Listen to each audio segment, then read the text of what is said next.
doy na waar mais Cheikh Oumar Tall ci boobule manifestation la nii deseni ndax gis nga ni suñu nawle ya ca Walfadjri danoo yónnee seen ay ndaw ay attaque juddi ci ba Walfadjri sax ni moom dàkkul porter plainte ndax dafa ñaawlu bu baax a baax li nga xamante ni moo fa am.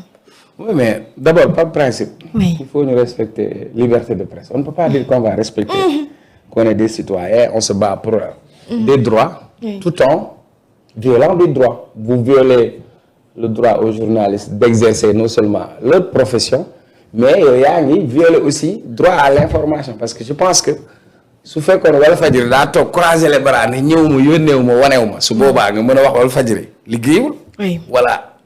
wala daf ñoo xeex. mais Walfadjri mën a jël équipe am jël oto jël carburant jël ay journalistes jël ay moyens logistiques pour venir couvrir la manifestation. Y a un problème kon. Quand les gens le faisaient à la TFM moi j'étais pas d'accord. oui. parce que pour man mënuñu ñëw ne dañu bëgg fonk ay liberté fonk ay droit ba pare ñu stigmatiser. et quoi qu'on puisse dire Walfadjri c'est une institution. c'est une institution boo xam ni.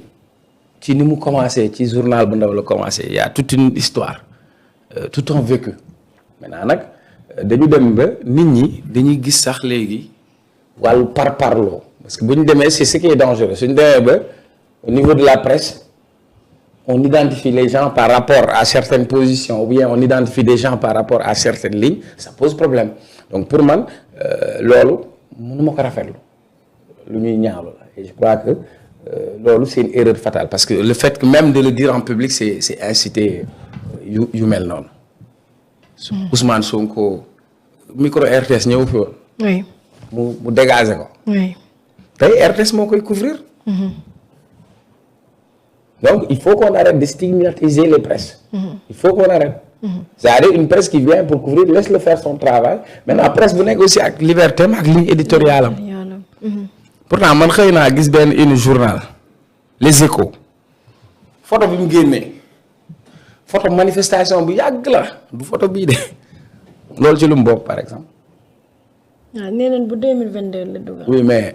oui. tu couvrir l'existant non. mais Cheikh Omar itam ndax nekkul ni média bi dañu war a def ñoom itam potum biir nekk malgré que def nañ ay assises. oui mais c'est-à-dire quand je dis potum biir nekk le problème c'est am na ñoo xam ni de toute façon liggéey boo liggéey. di nga am ñu ci ànd. am ñu ci àndul. mais l'essentiel. yow li la tax a jóg bu ci wàcc xam nga li la tax a jóg. mooy informer juste et vrai. li la tax a jóg mooy li nga xamante ni mooy sa cëslaay. nga nekk ci. mais man tey am na ñoo xam ne sama wax neexu leen. lan laa ci man lu ma ci man dara bu ma ubbilee sama téléphone léegi mën naa la woon ñaata nit a ma saaga parfois sax damay bëgg fay madame ne ma waaye bu ko tontu parfois ma ne kii est-ce du ma ko kat mais parce que conception boobu lañ nekk et c'est dangereux voilà léegi nag bu fekkee manifestation bi am na waa APR yu ci rax ñoom mënuñoo bëgg Walfadjri parce que pour ñoom lu leen dal Walfadjri leen ko teg te Walfadjri tegu leen ko. en tout cas daal l'appréciation de tout acte de tout fait est relative waaye lu ci mënti am daal média bi liggéeyam donc lay def dëgg yàlla nag rafetul ñu yónni ay ndaw ci terrain bi di couvrir surtout yéen a woote ay nit bàyyi seen ay yitte ñëw couvrir. mais non ki ñëw pour couvrir kay. kooku daa ñëw pour wane li nga doon def. wala wane day fësal rek. informer askan wi donc pour man warmal ko moo gën daal am na yoo xamante ni xaju fi penc mi ñun ñëpp ñoo ko bokk te mi ngi noonu.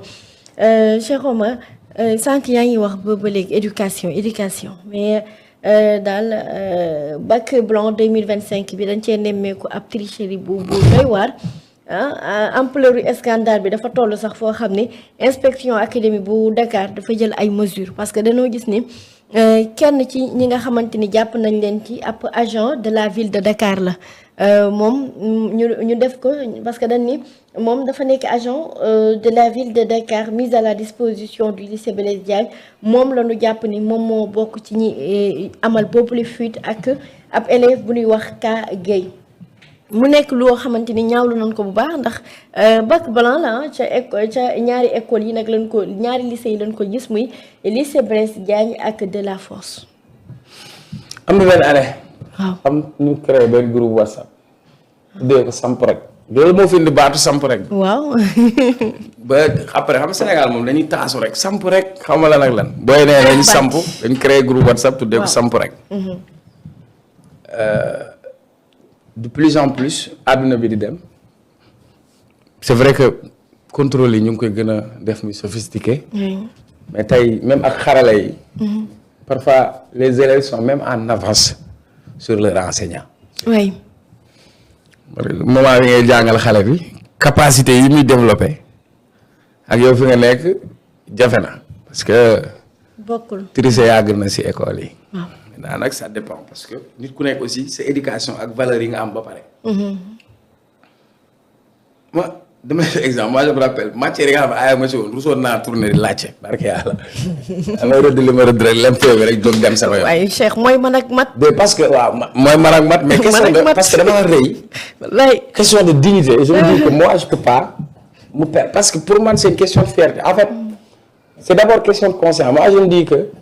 Aujourd'hui, j'ai un diplôme. Quand je regarde ce diplôme, il ne sanctionne pas seulement un parcours. oui. Pour moi, il sanctionne des sacrifices. Il sanctionne des efforts. Oui. Il sanctionne des nuits blanches. Donc, tout revient encore sur des questions de valeur morale.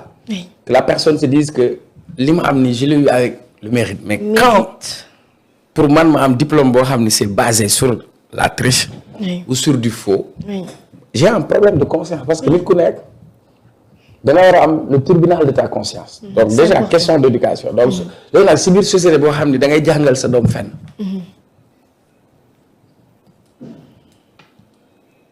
da ngay yónni sa doom nit ñëw di ko seet nga ne ko nee ko newu fi man ne ku ma ko mosoon def temps xale ma ne la nee na newu fi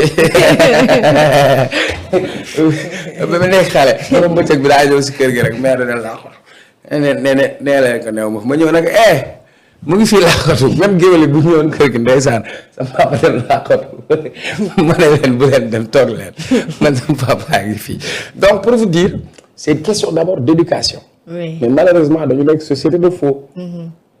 Quand quelqu'un qui a un faux diplôme se targue d'être un exemple ou un modèle de probité morale léegi les gens veulent réussir à tout prix société de faux am nañ faux yonente ndaw si nga xaw a nduróo sa Zeyda mais li ma si gën a naqari dafa dem dajale ay muskàllaf. Cheikh loolu métti na la. ñu toog mu naan mais j'étais choqué en quelque sorte tu vois donc. faux juge. faux mais ici dans le système scolaire c'est pire encore. oui.